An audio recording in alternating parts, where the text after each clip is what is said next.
This is the Vision 79 podcast, where my friend Sander and myself, Mason, discuss recent developments in our business and personal growth. The name Vision 79 comes from our respective racing numbers. Sanders is 40, mine is 39, and we have similar ambition to progress in our business and personal growth. Many successful people have started small, just like us, but very few of them have documented their early years. They often say they wish they had, and given we believe in learning lessons from others, we intend to be the first to document our journey from start to finish. This is simply a documentary of our lives, and as such, we do not monetize these videos, so enjoy the ad-free content. Each episode is broken down into 3 segments, each covering our progress over the past week. We start by discussing our life updates, then our business updates, and lastly, we share any lessons we've learned over the past week. We have timestamps in the description to help navigate these sections easily. Today is January 18th, 2026, and we're recording episode 93. So, what do you have in your life update this week? So for life this week, I accepted the Blue Origin offer. Congratulations. Thank you. So I'll be starting there on February 2nd.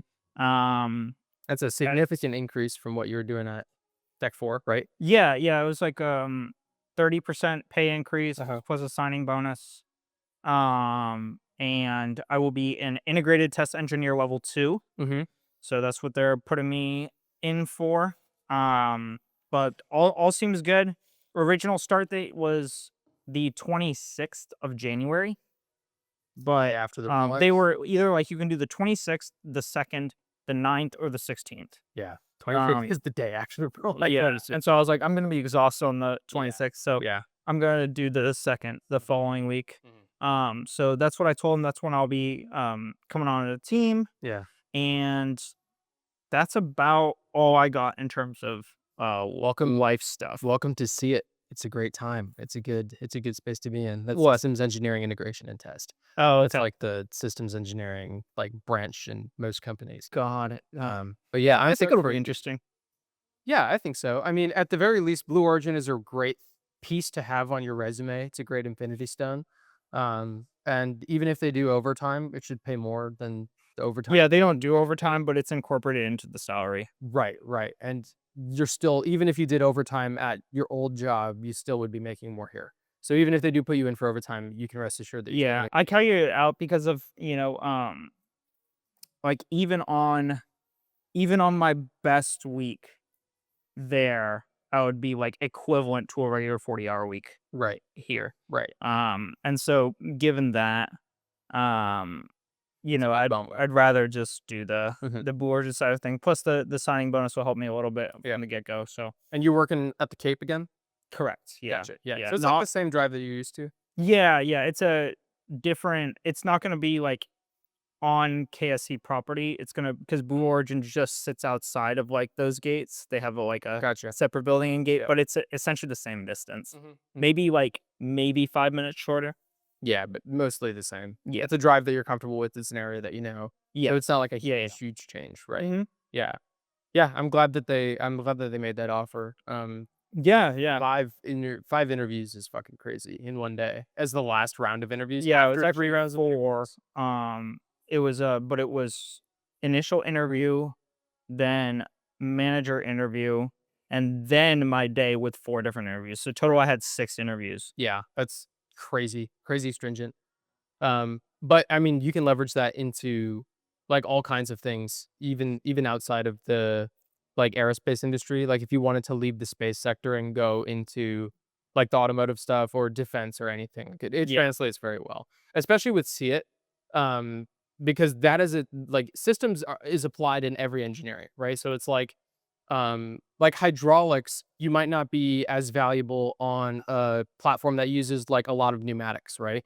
And so they might not consider you. But if you're systems, you can apply that like broadly anywhere. Yeah. So that's really awesome. I'm stoked for you, dude. Thank you. Yeah. Thank you. Yeah. So got that.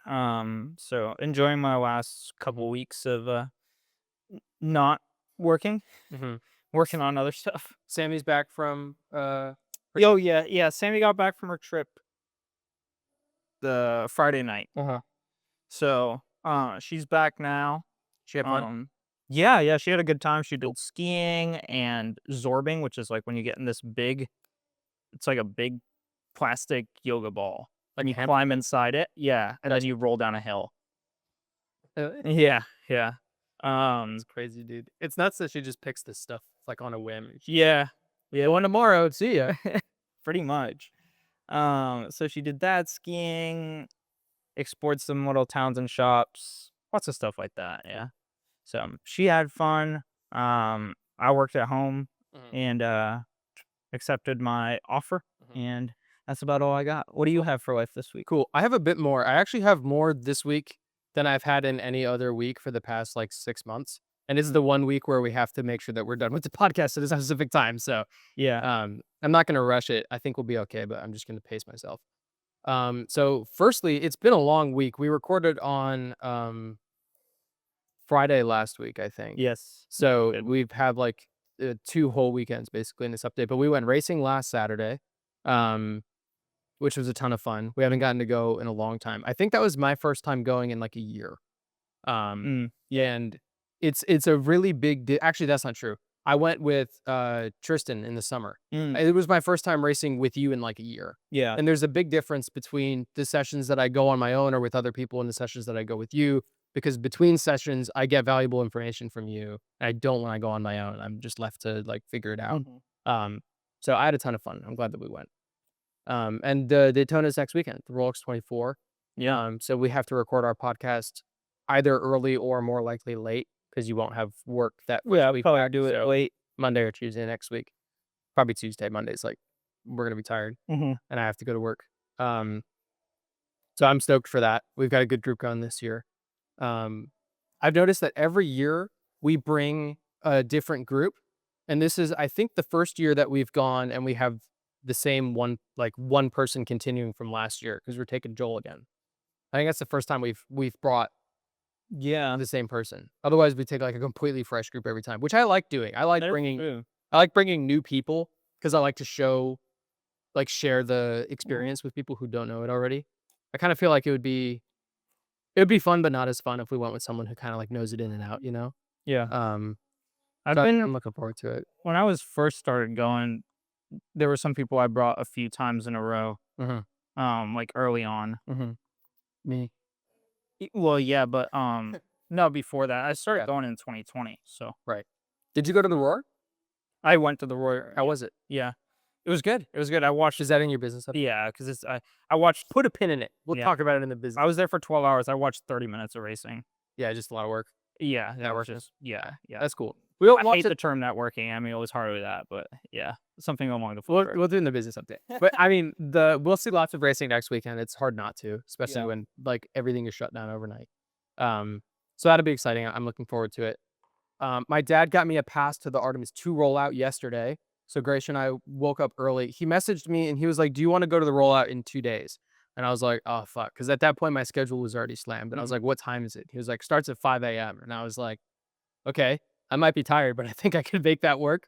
And so Grace and I timed it out. We had an open house at noon, and the rollout was scheduled to end at like 10, Mm, 10:30. And I was like, okay, it's an hour drive from the launch pad, so I can like boogie down right in time. And so we ended up getting there like just in time. It was like maybe like 100 or 200 feet ahead of the VAB. So it had already rolled out of the VAB, but it was okay. moving. And so as soon as I got there, I ran into some friends from Space Coast who I Oh, didn't cool. even know Space Coast crew, who I didn't even know like were affiliated like on center, but Mm, one of them works for Blue Origin, the other one I think he said works for SpaceX. Um, cool. but it was really good to see them. I haven't seen them I think since high school. Mm, But I love those guys, so it was good to see them. Got to introduce them through Grace. It was fun. And then we got to watch the rollout. And I think that I invited like it was last second, but I invited like 5 or 6 different groups of people and like everybody ended up saying no. Just because it was too last second. But I was really hyping Grace up for it and it delivered. It's really cool, right? mhm. But it to me didn't have the same impact as the Artemis 1 rollout because we had to we got there when my dad got there and he had to work the rollout. So we got there like 4 hours early. We were waiting there for a long time before it actually rolled out, Yeah. and then we were there for the rollout. So, like, you kind of, like, pay your dues and then get the payoff, right? And when Grace and I got there, like, as we pulled up, we could see the VAB in the distance and the rocket just ahead of it. Mhm. Um, and so I don't think it was, like, as magnificent for Grace. So if Artemis 3 happens, then when I bring a big group of people for Artemis 3, we're gonna go early and, like, wait Yeah. for it to roll out. But it was still really cool. We got some good photos. And I'm really glad that That's cool. my dad was on top of the VAB for the start of the rollout. So he got a photo of it Nice. from above the rocket, and you can see all the way up to the launch pad Oh, that's from the sick. top of the VAB. Yeah, super cool. Nice. Um, he has passes for us to go to the launch too. And he has to give me like a bunch of directions for it as to like where to go and who to talk to and whatever. Um, and I was like, "Are you not going?" Because he was with us for the Artemis 1 launch. And he was like, "No, no, we're going to a different area this time. So we'll be closer. It's a better viewing area this time." Because he's since gotten a promotion. He was still a GS Oh, yeah. employee for Artemis 1. Now he's SES. And I was like, "Are you not coming with us?" And he said, "No, I talked to," I don't remember who he said, um, about like where we should take our families. And he was like, "Oh, well, your families can go to this place, but I expect you to be working." And so he was trying to think about what the person in his role or his type of role did for Artemis 1. And he thinks he recalls them talking to politicians and like entertaining them and keeping them up to date through the launch. And he said that the guy in his position last time was talking to Kamala Harris for a lot of the launch. Oh, wow. So he's probably in the position where he'll be talking to like very high ranking government officials, like presidents and vice presidents type stuff. Wow, cool. So, working really is just translating what's happening to the people cutting the checks, but that's still a cool position. So Yeah. that might change before the launch, but as it is right now, I think it's really cool. No, that's cool. So that wraps my Artemis rollout. My big update this week is that I finished my financing. So Quicken had bugged out and all of my like it was all fucked up, right? So I went through and I entered every transaction that was missing, properly categorized everything that was already in there, and then made sure that all my accounts were linking and updating properly, right? So after all of that, I have my full financial history from 2020, like halfway through 2020 to now. Mhm. Which is great because now as I go on in the future, it's like, oh, I can look back to like the second I got a debit card, how have I been spending my money since then, right? So I got to look at my total income from 2020 to 2025. So by year, I did 4,700, 11,100, 11,600, 31,600, 64,000 flat, and 67,500. And that is all with withholding already taken out. Right? Okay. But the tax refund on the back end for the next year. So like it kind of averages out, right?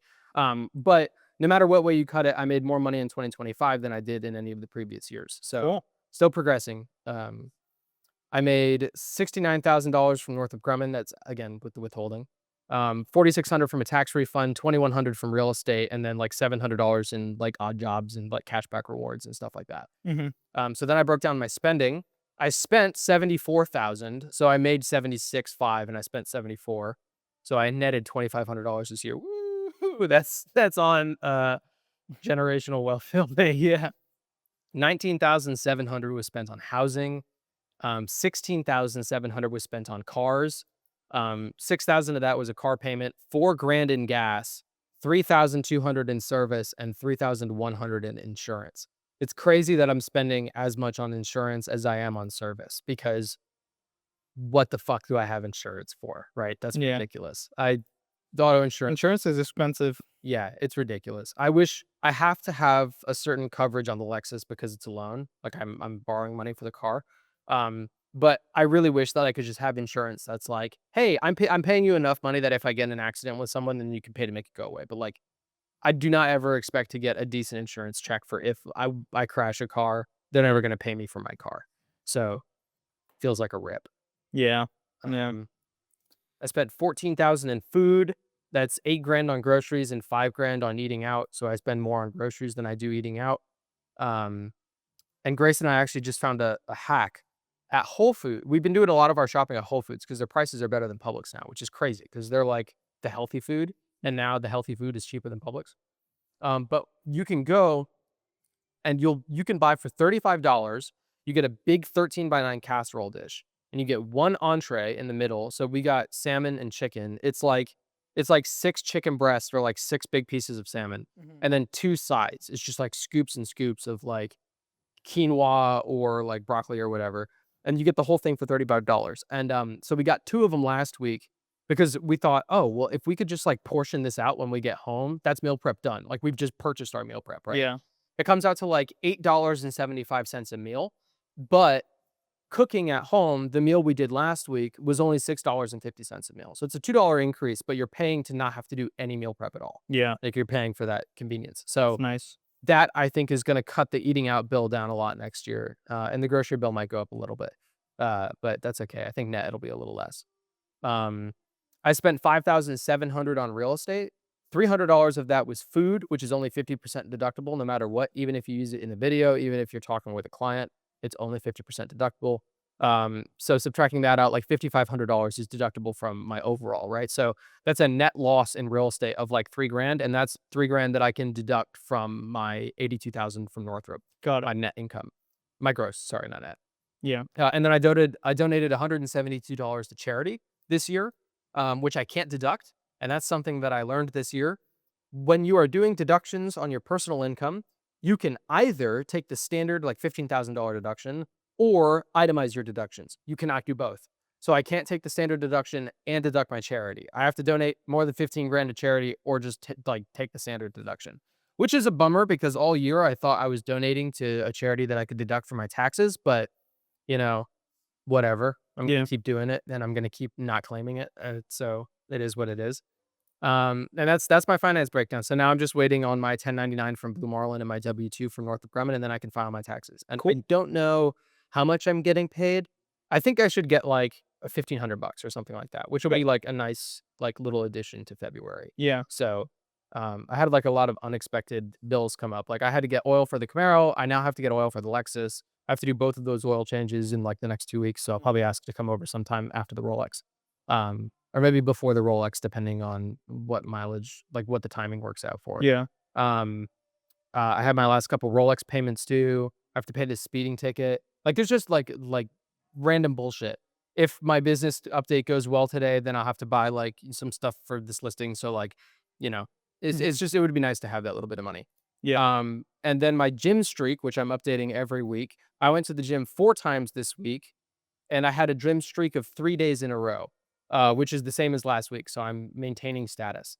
And I would have gone another day, but we had a bunch of showings that ran long, so I didn't have time to go. Ah. But I had intention to do more. But at the very least, I maintained status. So Mhm. that is my life update. What is your business update? Cool. Business update for this week. I worked on the Porsche, so that was a majority of my week. Cool. A lot of it, or there's a bunch of stuff on the list, but cleaning out, and cleaning up surface rust and dirt and debris from What year is the Porsche? 74, so 52 years old this Got it. year. Cleaning up surface rust and debris. Going to Ace to get hardware. I had to fabricate some a replacement bracket for a bracket that was rusty, Mm-hmm. and so I fabricated a new one. Um, redid some interior wiring harness stuff that was a little bit spotty. Mm-hmm. Took apart the door,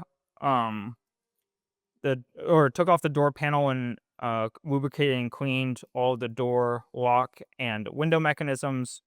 Redid some engine wiring harness, did some research into the engine wiring harness and the ECU and how it works, cleaned up all the grounds in the engine bay, finally figured out that the car has BMW E21 320i front brakes I instead remember of when you told me that. 74 Porsche brakes, which is why the rebuild kit I bought didn't work. It feels like that was 2 weeks ago. That's crazy. Yeah, When you texted me that, yeah. I didn't have it on last week's sheet, so I must have had it. No, it was. Yeah, it was. It's just been a while since we did the last podcast. Oh yeah. Um, Figured out why I have so much play in my shifter, so I got to get some bushings. Just old Uh, bushings? Yeah, just like completely deteriorated. There is just no bushing left. It's just like metal clanking around. Um, Also figured out potentially why the car was low on voltage. Okay. Charging wise when I was running it. Very likely the belt was slipping on the alternator alternator? because when I reached back there to check the belt play, it was like a solid 2 inches of up and down. Holy shit, Yeah, really? a lot. And it's all the way tightened on adjustment. So you need a new belt? So it's just an old belt that's just stretched and needs a new one. So Yeah. assess that. And then in terms of parts ordering, I got together a list of everything that I'd need to order to get the car compliant and on the road. Mhm. Um, And including tires, it's around 2,300. Mhm. And that includes broken water drain hoses, e-brake pin, brake fluid, brake pads, front caliper rebuild kit and associated hardware for front and rear brakes, shifter bushings, front wheel bearings, alternator belt, battery tray, which will need to be welded in, a battery mount for the battery that I'll also be getting, spark plugs, seat belts, more fuel line and associated hose clamps, tires, and a fire extinguisher, which is technically optional for HPDE, but like You'd want one. Yeah. especially for this car, would definitely want one. So I'm adding that to the list. But outside of that, I also reinstalled the gas tank and associated components in the front trunk, Mhm. um, and cleaned all that area and reinstalled them and plumbed it up so that now the car is back to like factory fuel system rather than my jerry can setup. Right. So All told, 2,300 including tires is not that bad. yeah, the tires Oh, themselves are that's right. 1,000. Yeah. Yeah. So if you take the tires out, like you're at 1,300. Right. And I'm thinking, but what I'm thinking of doing is the Miata needs new tires, and the size is the same for the Porsche and the Miata.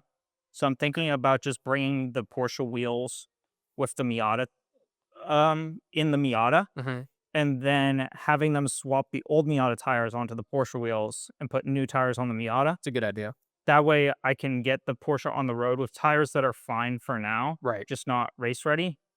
Get that smooth And set. then what I'll probably do is I'll put a different tire on the Miata this time too, something that's a little bit harder that'll last longer. Mhm. Because I anticipate with more than one vehicle operable, I'm gonna let each one will get used individually less. Mhm. And so I don't want to spend $1,000 on tires for the Miata and then have them, still be fresh a year from now, but just dry rotting. Because Right. those tires dry rot very, very fast. So Right. that's probably what I'll end up doing. And additionally, a slightly harder compound tire will be a little bit cheaper. So I'll probably go for Continental Extreme Contact Sport, which is what I've done prior. And I was very happy with that tire. I think I've got Continentals on right now, the Camaro. Yeah, I mean they're a good tire. I like them overall. They're obviously not as grippy as Mhm. what's on there right now, but the Continentals do really well in the rain. How worn are the ones on the Miata right now that you're putting on the Porsche? They're below the Wear bar? wear bar. Okay. So you wouldn't want to race on those tires in the Porsche. No, but I can drive it around here and Right. get a good assessment of how the car feels. Right. So it's a good idea to get like some more affordable tires for the Miata now because the worn ones are going to go on the Porsche. But when you do race the Porsche, you're going to need new tires then too to go. Right, but the Miata needs new tires anyway, so Right. But that's what I'm saying. I don't Like, blow money now on Porsche tires. I'm saying by getting affordable tires, new tires on the Miata, you're saving money that you could put toward the Porsche race tires later. Right. Correct. Right. Yeah, yeah. Yeah. Good point. And also like it doesn't make sense to like it makes sense to get the Porsche running and driving so that I can assess it properly and also do that work.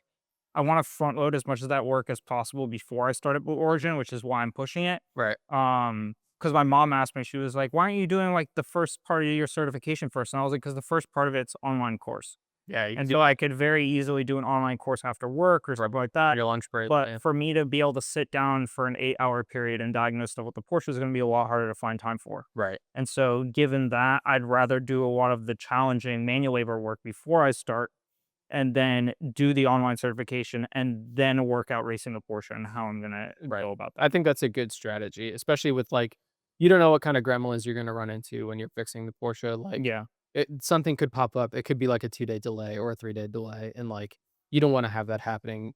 If you do join and you're immediately thrown into like 80-hour work weeks at Blue Origin, God forbid, then you don't want that happening yeah, if you can help it. yeah, for sure. But that's what I had for the Porsche. Cool.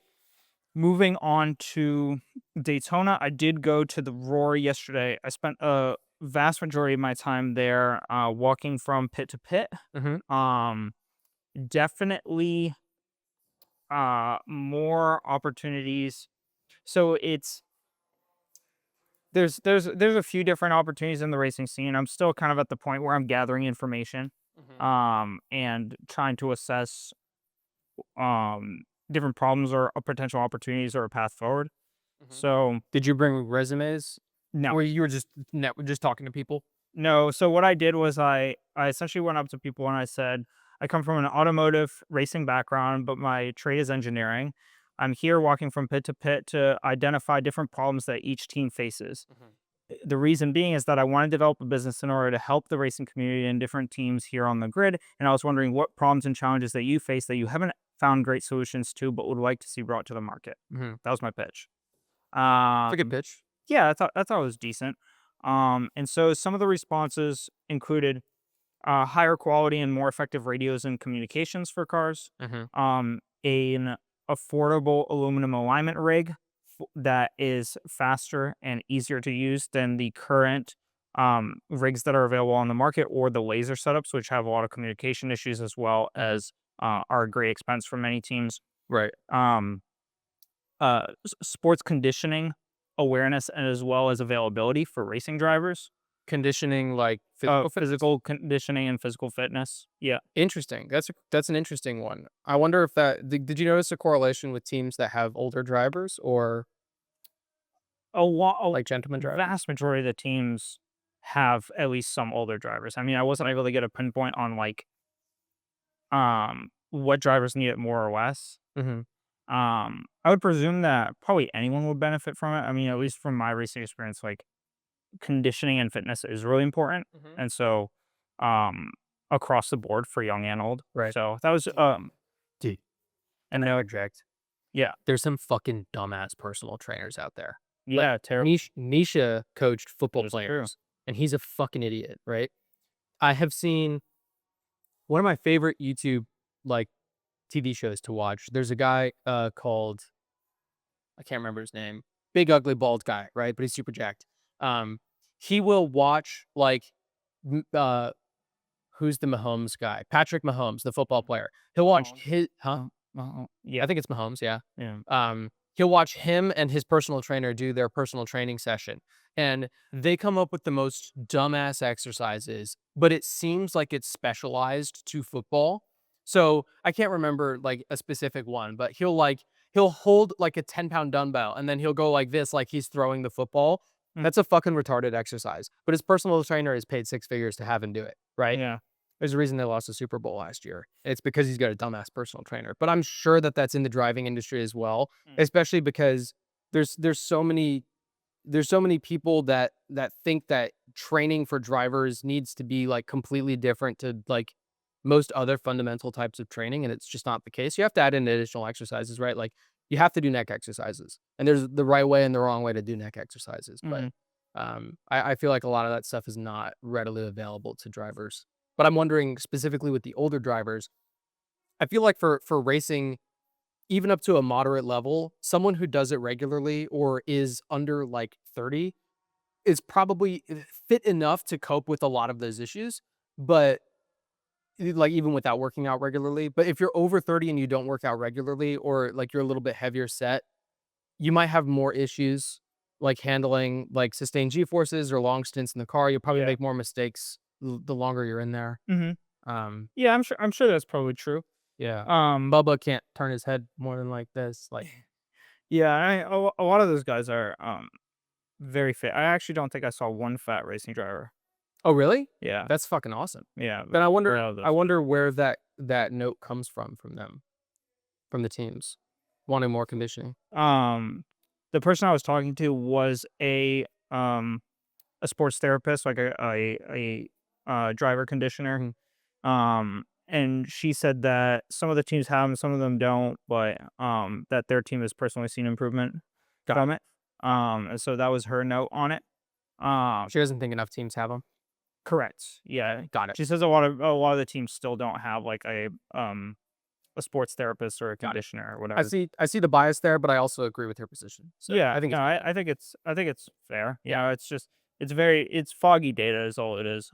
Um, data transferring and analysis ease for both car vitals as well as driving technique input. A belt attachment for holding wheel nuts, because a lot of the lower level cars are not single lug. They have several that they have to hold on their belt during a pit stop, and traditionally they use zip ties that then sometimes break when they jump over the wall. So having a specialized holder that's 3D printed or with magnets depending on the material of the nut holders. There's something. Can you talk me through that?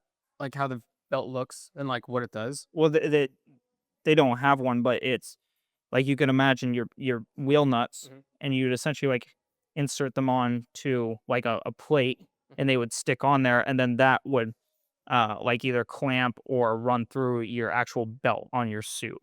Okay. And then so when you jump over a pit wall, they would be right there, so you could pull them off. Rather than right now, they do them with zip ties, but sometimes the zip ties will actually break even just jumping over the pit wall. So would you have to, And then the nut drops and rolls across the ground. Right. presumably you would cut the zip tie to get them off when you No, they just rip them. They snap the ties. got it. So the zip ties snap. They're not super thick. Yeah, yeah, Okay, got it. Yeah, that is tough. yeah. Huh. So someone mentioned that. Um, I thought this was an interesting one. Driver climate control is a big factor for them, specifically cool suits. The cool suits are really, really good. The problem is that to run the cool suit, it runs off the alternator, and it actually sucks power from the car, which I thought was interesting. So someone mentioned a cool suit that doesn't have to run off the alternator and suck power from the car. Yeah, that was interesting. Yeah. Industrial level lights, carts, cords, and tow straps. The reason being is that, like, specifically with lights, a lot of the teams buy LED lights, and they work really, really well. The problem is that the LED lights aren't designed to be pulled in and out of trailers every weekend, and so after about a year they have to replace them.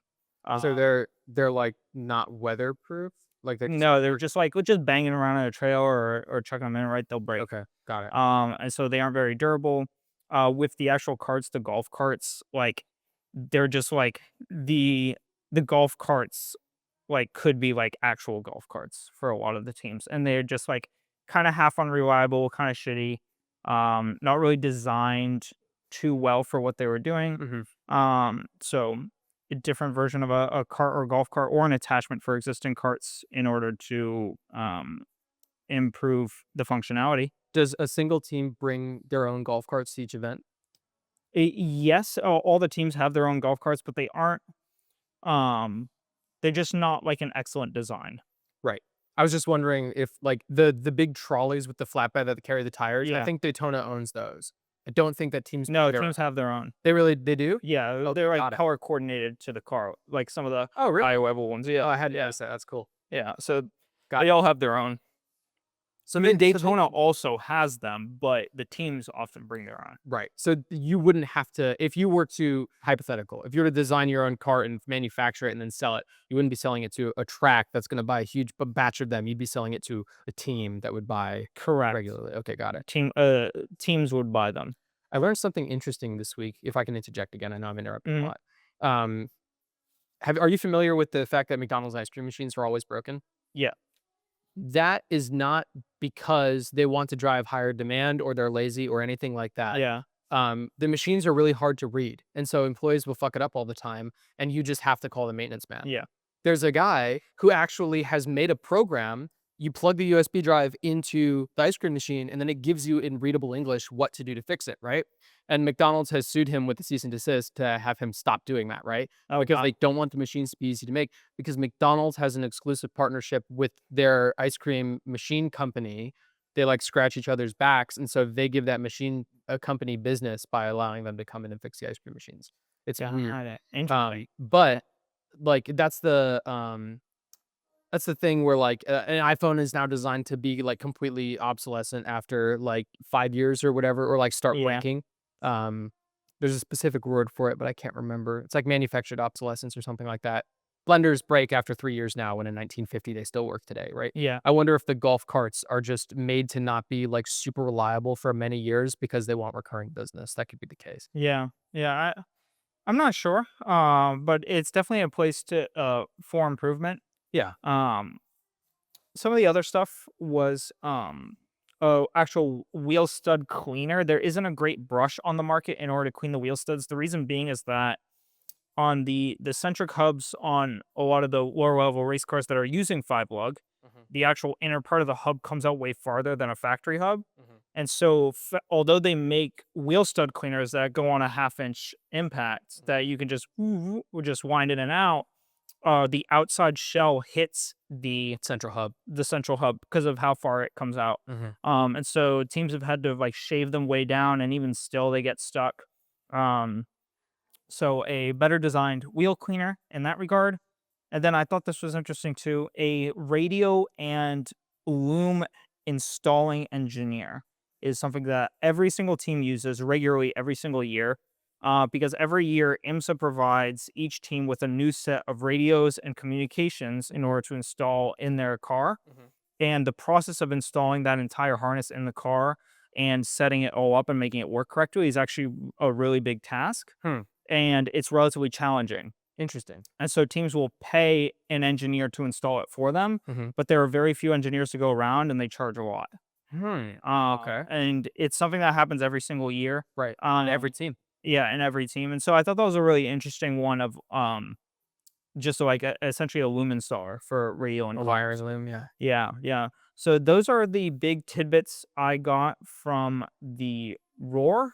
What I plan to do next weekend is I have all the teams written down, so I'm gonna write small thank you letters with a resume attached, and That's essentially be like, thank you for your time chatting with me, blah blah blah blah. If you're ever looking for a race engineer or a technician for your team on weekends, Right. or for a part/full-time position, please reach out, blah, blah, blah, blah, and then put my resume behind that too. And just, so pair a thank you note to resume, and put that in a note letter. How many for teams do you have? 30 something. Okay. I talked to a lot of teams.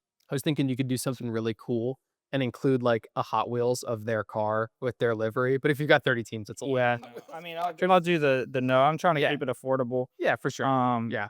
I was but- thinking of the wow factor, but Yeah, no, it'd be cool. yeah. But yeah, that was what I had for business this week. Relatively busy week. Definitely a long day yesterday. Tired today. But looking forward to this coming week. Gonna order the stuff for the Porsche. I'm trying to see if I can get the parts in for the BMW before the Rolex. I'll have that answer by Monday, and that'll allow for car coordination accordingly for the Rolex. What parts do you need? I think so power steering pump is always squeaked, and it's just gotten worse over the course of time. So I'm not sure if I want to drive the car all the way there on a bad power steering pump. So I'm planning to order that, and I'm also planning to order a fuel pump. Gotcha. Just to do it and have it. And so those two things, I'm trying to see if I can get them before the Rolex. The latest that it could happen, like the latest I could get them and still install them, would be like if they came first thing Friday morning, I could still make it happen. But I like need them by Friday morning. I think I was thinking about the setup here. So I asked my parents if Grace can borrow one of their cars for the weekend. If so, I can take my Lexus. Yeah. To the infield behind the tower. So in terms of car coordination, I figured you could take the BMW and drive your KSC people, but I don't know if they're actually driving with you. No, they're going themselves. They're They're doing doing their own their thing. own thing. Okay, got it. What I had kind of figured was you could drive your KSC people in the BMW. I could drive Justin in the Lexus, and then Joel and Adam can ride together in Joel's truck or Adam's SUV, depending on what they take. So if you can't get the BMW ready in time, I think you could still take the Miata if you're not driving the KSC people, and then either drive on your own or with Justin. Yeah. You could fill up the side seat with all your stuff, but also the Lexus has enough space, and Adam's SUV or the truck will have enough space. We could still probably fit everything if we Yeah. need to. No, The Lexus has a huge trunk and a big back seat. So even if you can't get the BMW going, I think we can still take the Miata and make it work logistically. Yeah. I think it'll work just fine. I mean, I've brought the Miata to the Rolex, I think Several times. times. Yeah, I think two or three out of the times I've been, I've brought just the Miata, Yeah. and I've been fine in that car. Had everything, Yeah. in there, packed away. Mhm. So yeah, work it out regardless. But that's what I got for a business update. It was a good week, relatively busy, and I'm excited. for what's to come. I'm excited for the Rolex. We can also, like, you could go around to the same teams and probably say hi to the same people that you met last time. But I reckon that more people and more important people will be there at the Rolex. And so when you go up to these teams that you've already met and you give your application, and the thank you note, you could also be like, oh, like, is your team boss here? Or is your, like, do you have any sponsors here I could talk to? Because the sponsorship side of racing, I'm sure, is also like, there's tons of problems to be solved there. Mm. Famously, McLaren won the Formula One championship this past year, right? 4 years ago in like 2020, the McLaren was known as like the orange car because there was no sponsors on it. And Zach Brown came in, took over the team, and now there's sponsors fucking everywhere, and they won the championship. And it's largely because he brought in crazy sponsorship money. Yeah. So he is doing something that other teams are not doing as efficiently, right? Right. He has like super dedicated sponsors giving a lot of money. And so I would be really interested in the business deal side of like, what does the sponsorship team get apart from just a sticker on the car? Because you're not paying 15 million for just a sticker on the car, right? Yeah. And other stuff too. So I'd be interested to find that too. And I'm sure there'll be people in the BMW tower who might not be affiliated with one of these teams, but might be in racing in general and still want to go, right? Yeah. So when we're in the tower, I'm sure we can like talk to people and like meet people and see if they're interested or if they're engaged in the racing community. Yeah, yeah, Right. for sure. I mean, there's lots of opportunity there. I like the Roar because it's a little less busy. Yeah. During the weekend of the Rolex, like the teams are slammed with whatever they got. So Right. it's a we'll see kind of how things pan out, and I'll play it by ear and whatever. But Yeah. that's what I have for business this Cool. week. Cool. Yeah. What do you have for business this week? I have a lot this week. I feel like for the past like 3 months, I've had like one or two updates. I have like 10 major updates this week. Awesome. So I started my week with my application to Delivrd, the car company that negotiates car deals for you. We're Correct. charged $1,000. They don't advertise money saving, but in their negotiations, usually they get an average of like 5 or 6 grand off the car. So they do save you money, but it's just a byproduct, right? So he put out a request for applicants on Friday. Saturday, I revised my resume, and that's the day that I decided, okay, I'm going to go all in. I'm going to fully update my resume and tailor it to Delivrd. And they want a Loom video, so I'm going to go all out for this Loom video, right? So I made a 46 slide PowerPoint presentation in Canva, and I set up my webcam, which I've never done before. But I decided, like, if I'm going to do this, I'm going to go all in. That's what I said in the podcast last week, and that's exactly what I did. So I figured out I don't like my laptop screen. I don't want this awesome, beautiful presentation and then me like looking at my 480p laptop webcam, right? So I figured out I got some software that allows me to use my phone as a webcam. So I set it up on a tripod. I needed to figure out how to connect it to my computer, but I couldn't because my computer only has 2 ports. It has USB-A and USB-C. That's it. USB-C goes to my external monitor, and I can't run extra shit off of that. I can't stream off of that, right? And so I needed that USB port. I had to fucking fabricate a port out of thin air and a cable that I don't own, right? So I went into our wire box. I have a big cardboard box with like all my cables because I don't do electricity. It's just a cable box, right? I found one that works for me. And then I needed to fabricate a port. And so I figured out that my mouse for my laptop, which I have always had a USB-A extension for to get the USB-A receiver closer to the mouse because it doesn't work when it's on the other side of the computer. My mouse is completely wireless. It's got Bluetooth connection. Oh, cool. So I enabled my Bluetooth, got rid of that plug, and then I had my outlet ready to go to run to my phone. Cool, right? I figure all that out. I'm like, okay, let's do some practice runs. So I start doing practice runs. It's not going well. 46 slides. I have the entry-level version of Loom, so I can only record a 3-minute video. So I have to record 46 slides in 3 minutes. That's a crazy rate. I cannot do that. I have to talk like this fast to get that done. And so I decided, okay, I should probably write this script out more, and like flesh it out so that I can nail it, right?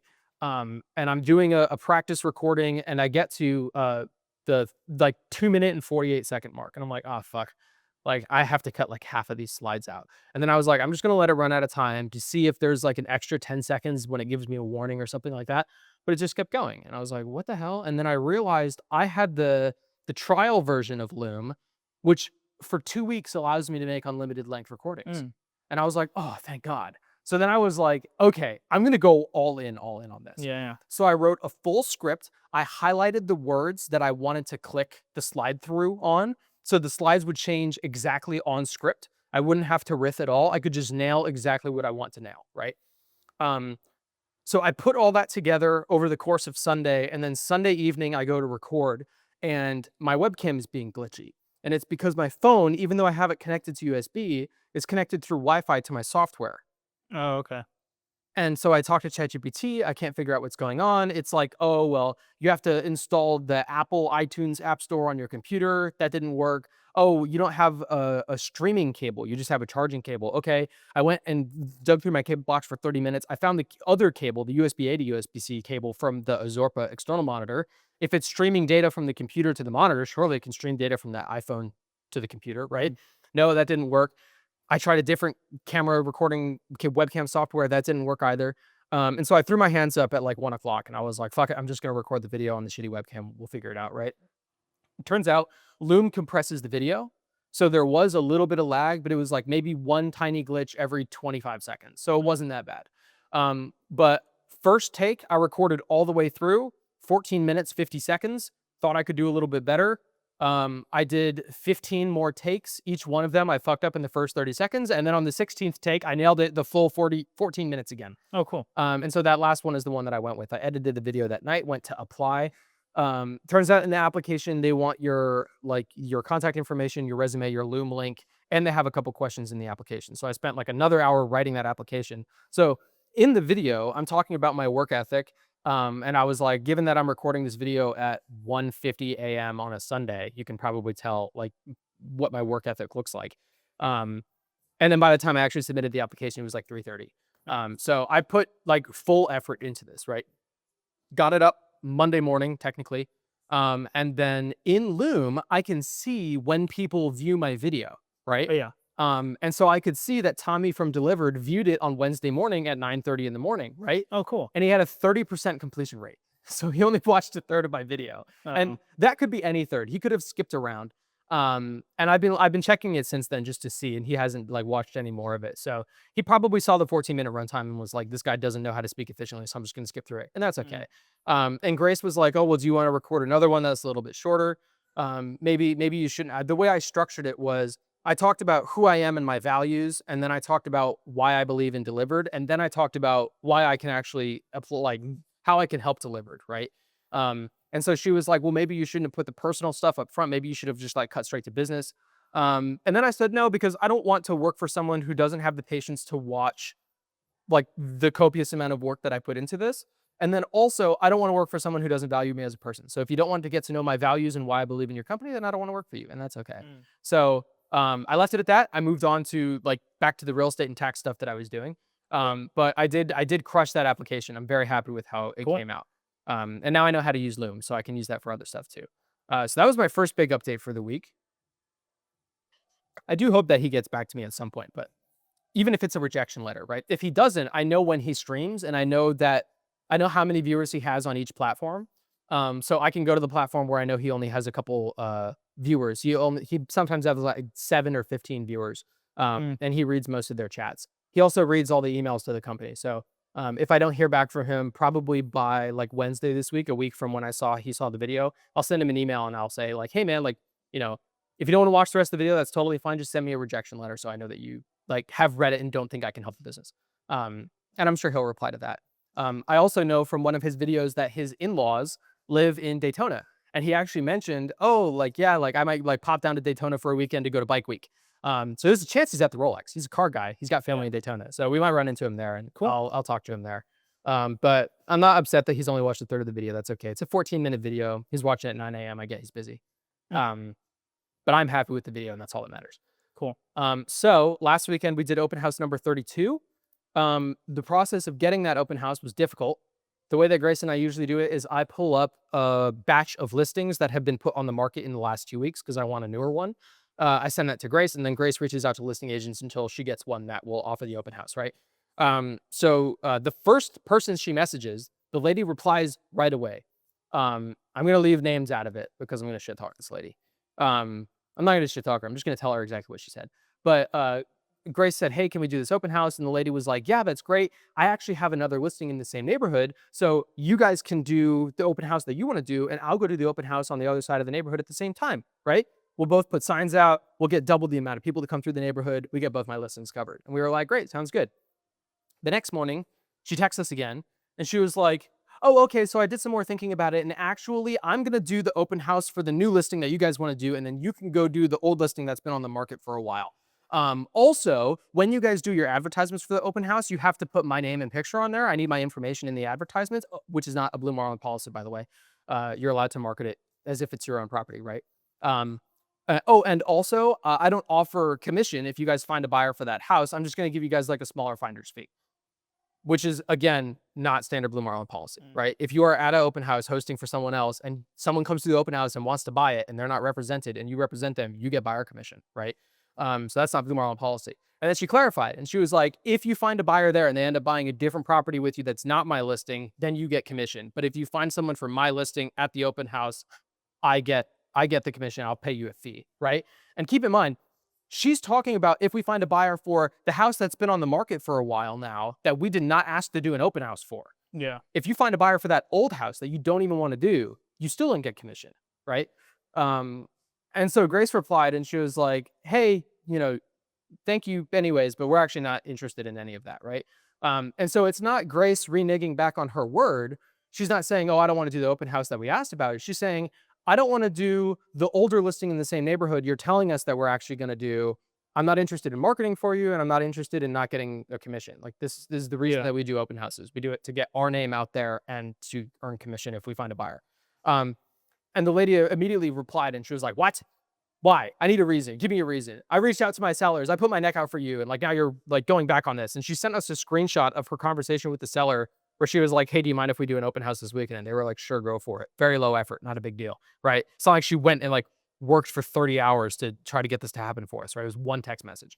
And then Grace was like, yeah, like we're just like, you're offering an open house that we didn't ask about and you want us to advertise for you and you don't want to pay us commission. So that's it. We're not interested. And the lady was like, okay, fine. You can focus on getting your own listings then. And I was like, damn, dude, how bitter is this lady?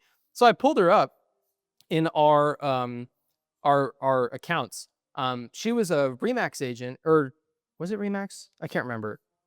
The lady we ended up doing an open house for was Remax, so I might be confusing them. She was with some other brokerage. She joined Blue Marlin like halfway through this year, right? And so I was like, maybe she's still new to Blue Marlin. She doesn't know how this stuff works. I don't know. Her social media is not very well rounded. I can see why she wants other people to do promotions for her because she doesn't do it too well herself. So like, whatever. We're going to drop it and move on. I'm not going to deal with this lady. So we went to a different open house. And the next lady was very nice. And she hooked up the open house immediately. She ended up forgetting, the new lady forgot to send us the combo lock. So when we got to the open house, we couldn't get in the house. So we just hung out in the area and she ended up getting us the combo lock about an hour late. And that's an inconvenience, but for a 3-hour open house being an hour late, it's not like a total game changer. It's not like the end of the world, right? It's in the middle of nowhere, Merritt Island. It was rainy that day anyways, and there was a fire, so the ash mixed with the rain and like completely ruined my nice clean car. Yeah, it was great. So no one ended up coming to the open house. We had one nosy neighbor, but that was it. So that's okay. Not a overly successful open house, but it is what it is. C'est la vie. Mm-hmm. The next open house, the one that we did yesterday, number 33 in a row, was in a 55 plus community. It was a huge home, 2,600 square feet, and it felt enormous for 475. That's probably the best like price per square foot that I've ever seen. Like the house felt like a $550,000-$600,000 house, and it was 475. Nice. In a 55 plus community. Yeah, so we had a couple cool people come through. A couple people took business cards.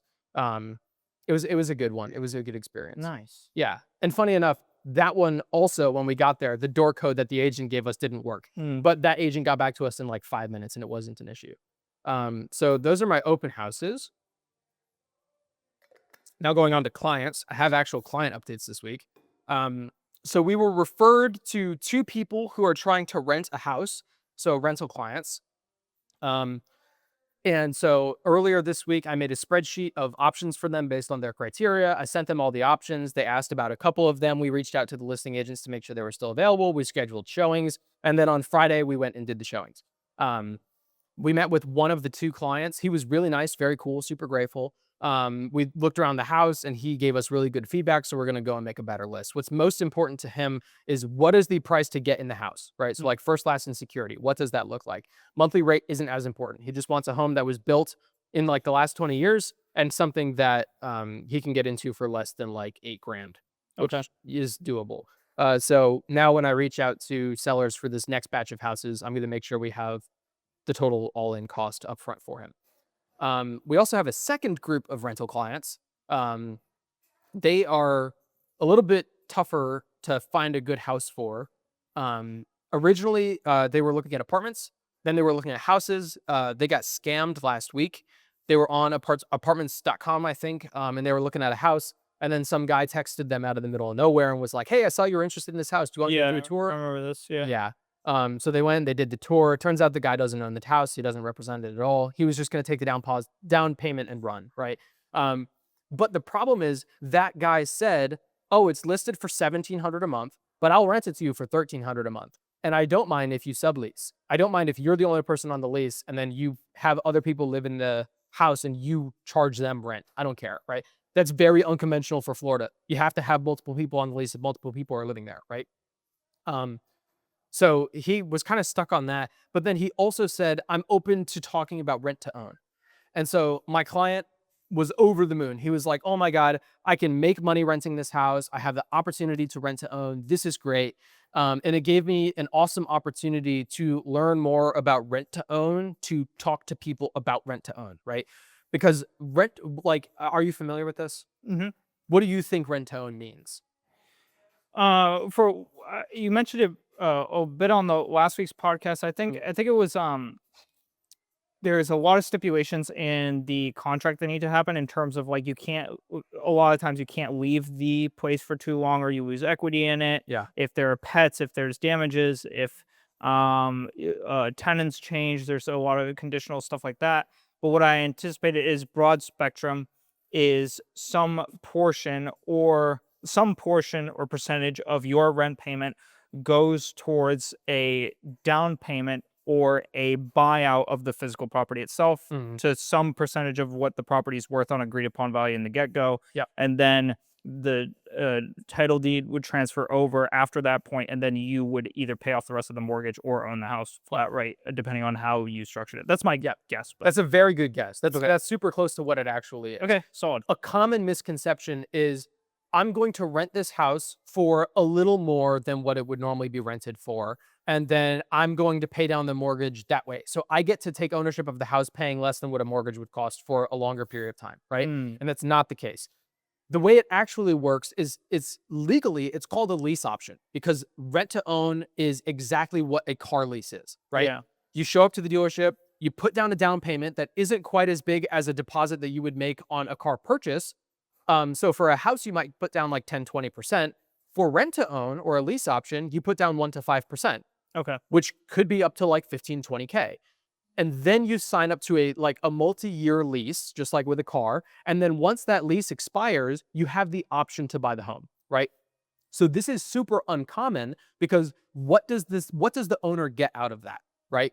They get to lock into a price of the home right now so that if the market crashes later and you decide to buy the home, you're paying more than what the home is currently worth, right? So then I win if I'm the owner, right? But let's face it, if you sign up for a house that's $400,000 now, and then in 3 years when your lease is up, now the house is only worth like $350,000, you're basically like agreeing to be underwater by 50K if you sign up for a 10, right? So you're not going Yeah. to sign up. You're going to lose your 1 to 5% deposit and you're going to go rent somewhere else, right? Yeah. And so I don't get anything out of it. What if the market turns up? Now you signed up for a $400,000 house that's now valued at $450,000, right? Cool. You're for sure going to like execute your lease option and you're going to buy it, right? Yeah. Now I, the seller, am losing out on $50,000 of equity, right? So what does the seller get? The seller gets a guaranteed tenant for 3 years. So you don't have to worry about vacancy, right? But you do have to worry about losing out the potential equity in your house, right? And that's not ideal. So how do sellers protect themselves? They put a lot of sneaky clauses in there. And this doesn't happen all the time. It's different for every lease, but they put sneaky clauses in there, right? So for example, some of them I've seen are if you leave the house for more than 10 days, then you void your lease contract and you no longer have the option to buy, right? Or your rent payments do not go toward paying the down payment of the house. The 1 to 5% deposit you made at the beginning goes down toward the down payment, but none of your rent payments apply, right? Mm, That's another option. So there's a lot of, it's very fickle and it's just not as good as just rent and save up money for a down payment or just buy because we have down payment assist programs where you can borrow money for a down payment and roll it into the loan. So your monthly rate is higher, but if you're paying $2,600 a month for a 4-bed, 3-bath house, and you own the house, you can rent out those 3 rooms to whoever you want. And if you charge $800 a month, now you're getting 800 times 3, $2,400 a month, and you're only paying $200 for your house every month, right? On top of utilities and stuff. If it's a Yeah. build, you don't have to worry about a lot of that stuff. So there's just way better options available, right? But I haven't sat down and had this talk with this guy because he's on a very tight timeline. He wants to move in next weekend. Oh, wow. And that is not enough time to get all of the like rent to own stuff. Like I don't have time to teach him about it and get him like pre-qualified and get the down payment together. Like he does not have 1 to 5% the purchase price of a house, right? So like we have to get him in a house like right now. So we're mostly focusing on rentals, but every rental he's interested in, I'm also asking the leasing agent to talk to the owner to see if the owner's open to rent to own, right? So on Friday, we went and did a bunch of tours. Funny enough, one of the houses that we went and toured, the combo lock didn't work. The agent didn't get back to us in like the first 20 minutes. So we left and went to the next house, right? So we've had like 3 combo lock issues in the last week. Mm. But fortunately, Grace and I like have a big list of options, so we were able to move pretty quick. We had 3 showings scheduled. One of them didn't work out. We replaced it with 2 more. So we ended up seeing 4 houses instead of 3. It worked out. So we went and looked at all the houses. One of them is a really, really good fit. It's $2,000 a month. It's a brand new build, built in 2025. 4-bed, 2-bath house in Palm Bay, 20 minutes from here, right? If you get 2 other people on the lease, you can split that house 3 ways and still have an extra bedroom. If you get 3 other people on the lease, you pay $500 a month to live in a brand new house with a garage 20 minutes away from work. That's perfect, right? So we sent him the application for that. He and his roommates applied. There's another house that he's interested in, that he is interested in a rent to own option. We built the application in our software because they just gave us a PDF. So we made it editable and sent it to him. And then I asked the agent, they said that the owner might be open to lease to own, or a lease option. So I asked her to send me some of the numbers on that. And she was like, why do they not want to buy? And I was like, it doesn't matter. They just don't have the money for the down payment right now. Like, we don't have time to get qualified. They have to move in. Like, just, let's get this. Yeah. So I know that they applied to the 4-bed house. I don't know that they've applied to the other one yet. They might be waiting for the lease option information. So I have to follow up with that today. Got it. But overall, when we're looking at my 2 rental groups, in 1 week, we got them a list of like 70 options. They narrowed it down to like 10 they're interested in. We scheduled tours for multiple of them, took everybody on tours, like the 2 separate groups. And then we have 1 group filling out applications right now. So hugely successful, very happy with that. Cool. And these houses are on the MLS, meaning there's a good chance that they will pay real estate agents commission. So whereas normally with apartments, usually I don't get paid. Every once in a while they pay you. If it's on the MLS, there's a good chance I get paid. So I'm looking forward to that. Cool. My out-of-state buyers who live on the West Coast are still coordinating with the lender to fill out their forms to get pre-approved to figure out how much house they can afford. Okay. They said they'd let us know when they're done filling out the form, so we're just kind of waiting for them. I'll follow up with them again this week if I don't hear back from them, just to make sure everything's okay. And if it's not okay, then I'm going to tell them like, hey, if you actually don't think you can afford a home, I can still help you find a rental, right? Also, I haven't added this to my list, but one of my friends from my internships at Northrop Grumman, he ended up taking a job down in Miami because he grew up in Miami, but I just texted him for his birthday yesterday, and he was like, oh, I'm also coming back to Melbourne for a full-time position in March. And I said, awesome. If you need help finding a place to stay, I'm your guy. And he said, I don't have a place yet, so I'm probably going to help him find a place when he comes up too. Cool. Odds are it'll be renting, but I mean, Northrop pays a good salary. He could buy a place if he wanted to. And I know other people at Northrop who rent. So if he wanted to buy a house and rent out, I have tenants ready too. Yeah. So all of that went really well. Cool. A lot of this happened in the same day. And on that same day, Grace and I were talking because it was a day she was working at the Pilates studio and she had to be like locked in the whole day. She had to like do stuff, so she couldn't help with real estate stuff in the breaks. And so I'm texting her all these updates and she was like, God damn it, why is this all happening on the day that I cannot help?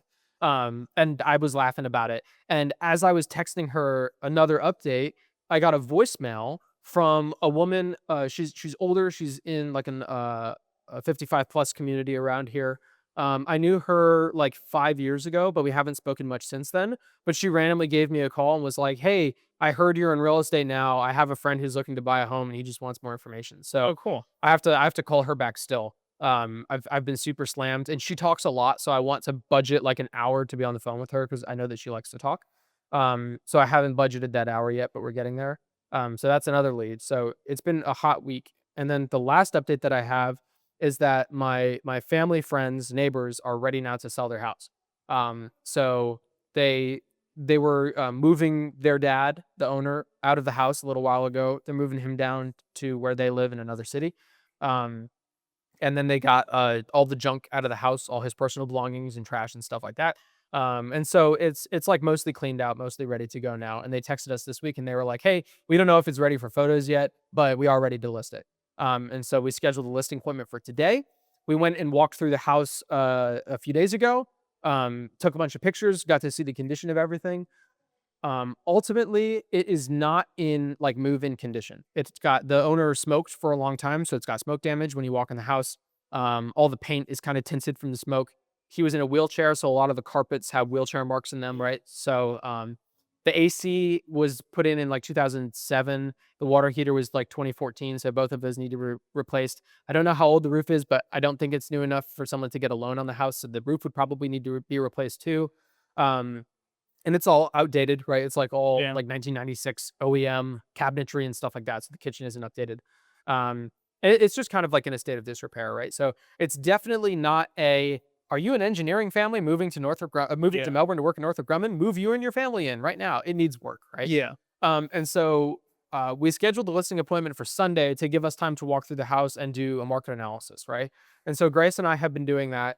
Generally speaking, in that neighborhood, homes in great updated condition with like stainless steel appliances and like marble countertops and stuff, those homes at this square footage generally go in like the high 300s. So like 380 you could Okay. get.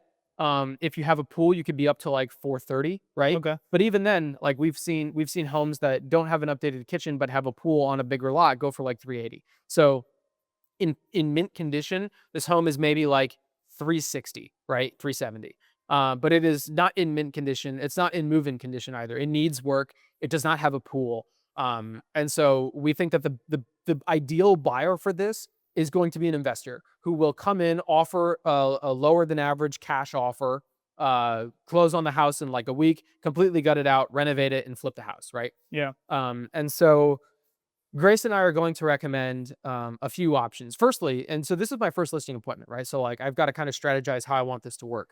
Um, Ideally, good salesmen listen more than they talk, right? Hmm. And as real estate agents, we have expertise, but ultimately, like we are here to do what the client wants, right? Yeah. So the first thing I'm going to do in the listing appointment is just ask them, like, what are your goals for selling this house? Why are you selling? What's your motivation? How quickly do you want it done? Is there a specific number you're hoping to hit? Do you have a bottom line? Like, do you still have a mortgage to pay off that you have to clear, right?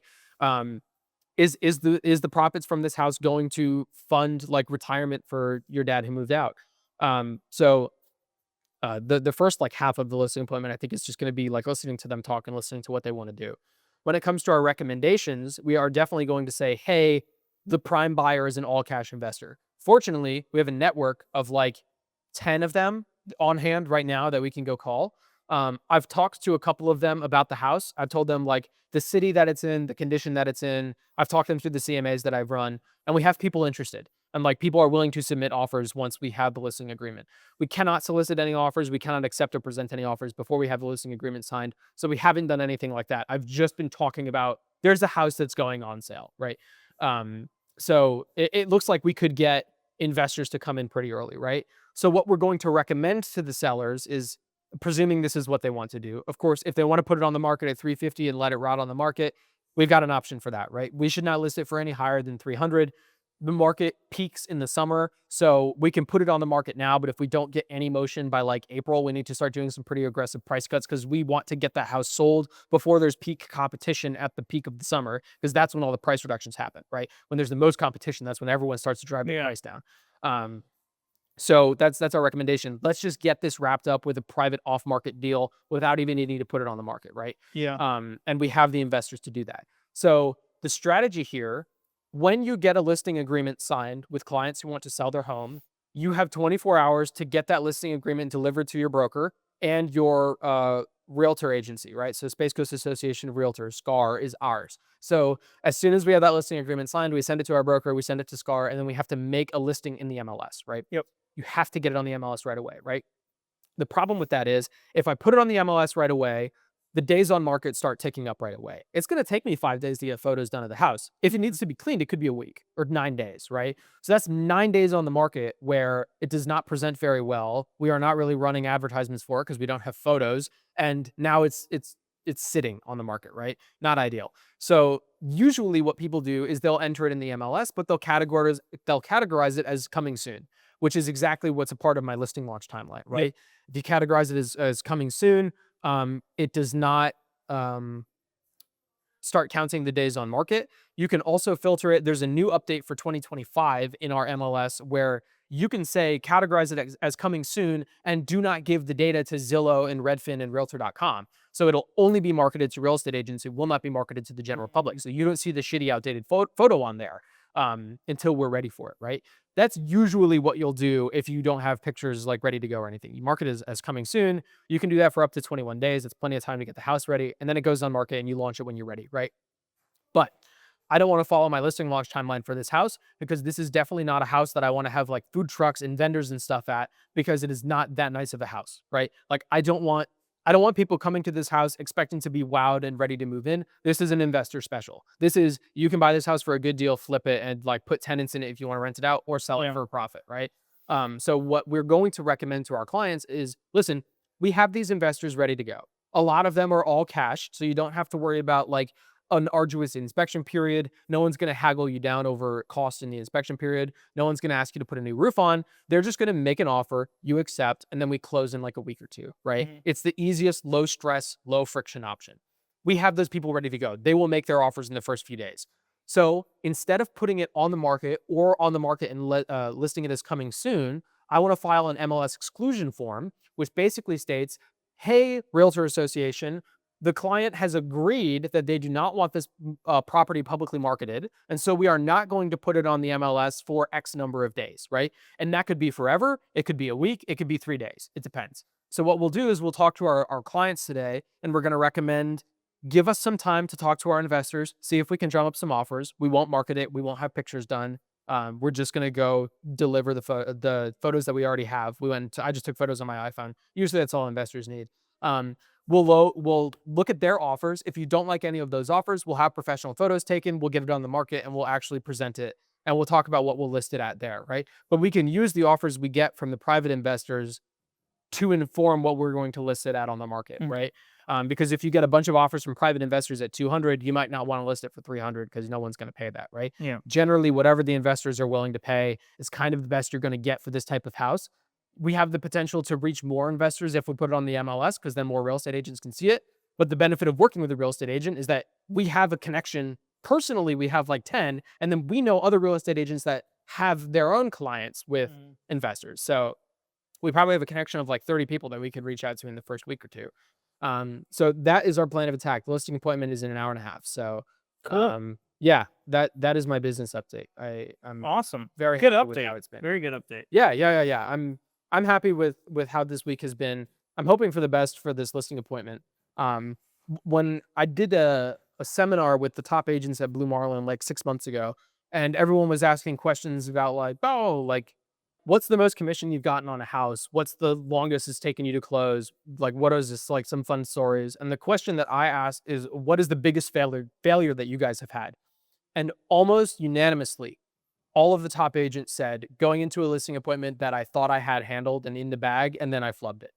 And that could be going into casual and acting like your friends. That could be going into confident at a really low number. One guy went into a listing appointment and he was like, awesome. Like, we've been buddies like since elementary school. We're going to put the house on the market for 1.1 million. And then, it'll probably take 3 months. We'll get an offer and we'll take it. And the owners were like, we think it's worth 1.5. And the guy was like, are you crazy? No way. That's like a 35% increase. No, it's worth 1.1. We should just put it on the market for 1.1 and see what we get. And they were like, we really feel like 1.5. And he was like, really, like, I don't want to waste our time. Like, I really want to get this deal done. Like, let's just do 1.1. And they were like, okay, we'll think about it. And he left and they listed it with another agent for 1.5. It sold in 2 weeks at 1.5. So he lost that listing because he was too cocky, right? And universally across the board, that's what the top agents say. And so I have learned from that lesson. And although I feel that I have a good in with these clients because they don't live in the city, we live in the city. They know I grew up in that neighborhood. So not only do I know the city and the county, I know the neighborhood, right? Mhm. So I have the authority and the confidence and the competence there, right? But that doesn't mean that I can act casually or act like cocky. So I'm going to dress nicely. I'm going to wear a polo. We have all our CMAs and everything ready to go in case they ask. And we're going to keep it professional. We're not going to be too comfortable, right? Yep. So just like the application last week, I'm going to put my best foot forward and try to crush it. So that Very is cool. my business update. Awesome. What is your life update? Lessons learned. Lessons learned. What's your Post lessons that. learned? So lesson learned this week. One thing I'm doing. So this week I tried to chat with teams about their problems, asking them how I can like what are some ideas that they have for things that they would like to see come to the market in order to help them on the grid. Yeah. This coming weekend I'll be handing out thank you cards. Mhm. Something else that I'll be doing is I have a couple things I want to like draw up prototypes for and different ideas for, and for specific teams I want to include them with the thank you card. I don't think I'm uh doing this in full or like not to the fullest extent, but something that came in mind is that I am trying to find something to give first, Mhm. whether it's, how can I give back to the people around me through a business or a tool or, a system or a program, whatever it is. How can I help you? Um, what do you guys need? So one thing that came to mind, and I don't think I'm doing this in full, but kind of give first, then ask. Right. It's just something that came to mind. Obviously I am asking for their time, to answer my questions and, that respect, and with a resume that would be, I'm not going to put into the card of like, I'm looking for a job. It's going to be more so like, if you ever need a technician or help or whatever, Right. please reach out, just to kind of leave it open-ended and give me and them the freedom to kind of coordinate from there. But just something that I thought of was give first, then ask. Yeah. So that was my what I put down for lessons learned. What do you have for lessons learned this week? That's a good lesson. I think the Hormozy quote of um fuck, what is it? It's like give until they ask and then charge, right? Yeah. Like give free stuff first until they ask how they can get more. Like, can I pay for this and then pay for it, Hmm. right? I think that's a pretty good way of going about doing it. My lesson um is I learned something from the Delivrd application because I was learning more about the business to try to get a better understanding of, okay, if I went into an interview, like he could still call me back and ask for an interview, right? He's going to want to hear specifics of like, how can you actually help Delivrd specifically, right? Not just what experience do you have, but what gaps do you see in our business? And the obvious answer to that is I need to see what systems you're working with first. But is there anything glaring that I can see from like my seat at home, right? And I realized that like the dealing with the dealership in Miami is like one of the worst experiences of my life. And so Delivrd is interesting because I'm willing to put myself through that so that other people don't have to go through it. Right. Hmm. And that's a really interesting business proposition because it's kind of like, well, what's the worst thing that you've ever done? Can you do that so that other people don't have to go through it? And are you willing to go through it? Right. And so a quote that I found from, is it Hormozy? Yeah, from his Twitter this week is, um, what people think owning a business is like. Doing what you love every day. What owning a business is actually like. Loving something enough to suffer for it. And I felt that applied to Delivrd. And I have my own quote that I wrote, which is the ability to tolerate the worst of something is a good indicator that it might be a good fit. Pay special attention to the hardest part. And so that applies to business where, if I'm able to tolerate a negotiation with a head ass dealership to try to save the customer from going through that, and that's something that nobody wants to go through, I might do well in that business if I'm willing to suffer the worst part of it, right? Similarly, in a relationship, if the worst part of the girl you're dating is that she doesn't like, you know, I don't know, what's the worst part of a relationship? If she doesn't close the door when she goes to the bathroom, let's say, right? And like, if you're willing to tolerate that and that's the worst part of the relationship, then you could be a good fit, right? If there's something that drives you absolutely insane that you cannot tolerate and that's the worst part, then you're not a good fit for that, right? So like for engineering, I really cannot stand being locked in the same room for 9 hours a day. That drives me insane. We are not a good fit, right? But the worst part of real estate is I mean, the most challenging part is like dealing with solving problems in the inspection period. And that I actually enjoy. But like I would say the hardest part of real estate is the period of time where there's nothing going on. Like it's just dead air and you're just waiting. Like, you're going door knocking, you're doing open houses and you're emailing people and like nothing is connecting. Right. And so if I'm able to make it through that hardest part, then I'm probably a good fit. And I think most of the real estate agents that don't end up making it in real estate and end up leaving and going somewhere else is that they can't tolerate that part. Is it's like, hey, I need to make money somehow. I have no other way to make money. This is stressing me out. I have commission breath. I feel like I'm forcing people to sell. Like if you can't tolerate that hardest part of real estate, then it's not for you. And so Delivrd helped me learn that lesson because I'm willing to go through the worst pain of negotiating with dealerships if it's on behalf of other people. Huh. Very cool. That's the Do you lesson have I learned. a dial in for us? I do. This is applicable to the lessons and the stuff you shared last week and the week before. But I listened to a Paul Rosalie podcast this week. He's the guy that runs Jungle Keepers down in the Amazon. He hires loggers to be park rangers, and he purchases land in the Amazon to protect it. Yep. It's the charity that I donated to. That's my $172 this year, right? And he was on Lex Friedman, and he was talking about I can't remember exactly what he was talking about, but Paul was talking about a conversation he had with someone else about how difficult it was for Paul to be in the Amazon and like fight these loggers and do this environmentalism because so many people want to stop him. They recently accidentally uncovered a cocaine farm, so now narcos are trying to kill him.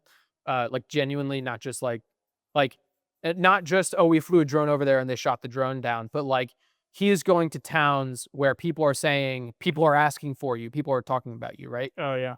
One time he was supposed to get in a truck to drive to this remote part. And the way that driving works in the Amazon is like, if you are not in that truck, then you are just not going to get where you need to go. That truck is going anyways. If you miss the bus, you miss the bus, right? Yeah. And so he was supposed to get on this truck and drive to this different part of the forest. But his friend hadn't arrived yet. So he said, hey, truck, I'm going to wait for my friend. You go do your thing. I'm just going to wait here for my buddy, right? And so the truck was driving on a single lane jungle road, and he came across a tree that had fallen down. And narcos came out of the forest and dragged him out of the truck and held him at gunpoint. And they said, where is Paul Rosalie and his friend, JJ? Where are they? And he said, oh, they I don't know. They were supposed to meet me, but they never met me. I don't know. And so they sent the driver back with a message like, we will find you and we will kill you. Like they're out to kill him, right? And so the driver came back. And so now Paul has like pseudo, like, or maybe genuine PTSD. He's very concerned because this isn't just like we're trying to buy land and then go kick people and arrest people, like kick people off our land and arrest people for trespassing. Now it is genuinely like cartels are trying to kill me. And like the last organization you want to be trying to kill you is the US military, but second and close second is cartels, right? So this is his conversation, but I thought that it applied to some of the trials and tribulations you've been going through lately. The quote is, if it had happened any harder of a way, it would have actually killed you. And if it had happened in an easier way, it wouldn't have been so divine. I like that. I dig it. Well, thank you. Yeah. Good quote. Good quote.